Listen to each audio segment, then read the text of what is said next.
আসসালামু আলাইকুম। সহজ রান্নাঘরে সবাইকে স্বাগতম। আজ আমি আপনাদের দেখাবো লাল শাকের পারফেক্ট রেসিপি। আপনারা দেখতে পাচ্ছেন শাক রান্নাটা কি সুন্দর হয়েছে। প্রথমে একটা পরিষ্কার পাত্র চুলায় বসিয়ে দিলাম। তারপর আগে থেকে কেটে ধুয়ে রাখা পরিষ্কার শাকগুলো দিয়ে দিলাম।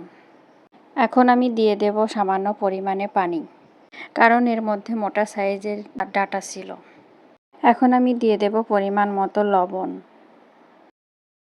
এখন দিয়ে দেব মাঝারি সাইজের একটা রসুন কুচি।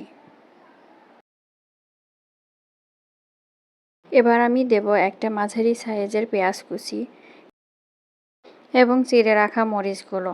আপনারা আপনাদের স্বাদ অনুযায়ী মরিচের পরিমাণ কম বা বেশি করে নিতে পারেন। এখন আমি শাকের সঙ্গে সবগুলো উপকরণ ভালোভাবে মিশিয়ে নেব।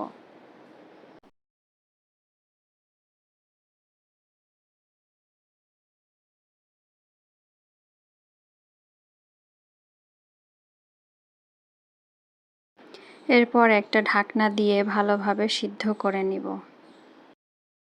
দেখুন আমার শাকটা খুব সুন্দরভাবে সিদ্ধ হয়ে গেছে।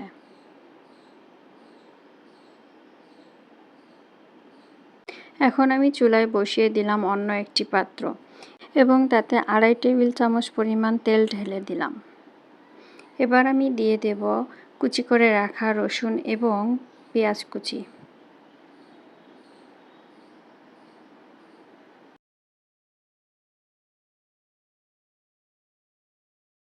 রসুন এবং পেঁয়াজ কুচিগুলো ভালোভাবে নেড়ে চেড়ে একদম ব্রাউন কালার করে ভেজে নিতে হবে।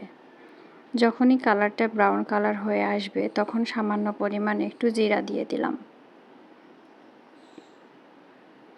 এখন আমি দিয়ে দিচ্ছি আগে থেকে সিদ্ধ করে রাখা শাকগুলো।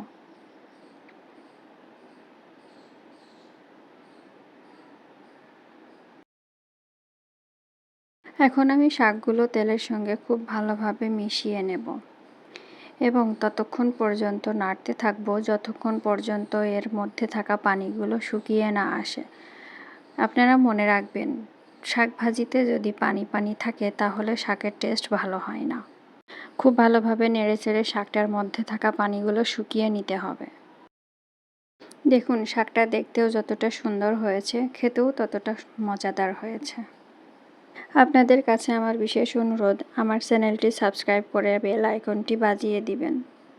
পরবর্তীতে দেখা হবে অন্য কোনো রেসিপিতে। ততদিন আপনারা ভালো থাকবেন। আল্লাহ হাফেজ।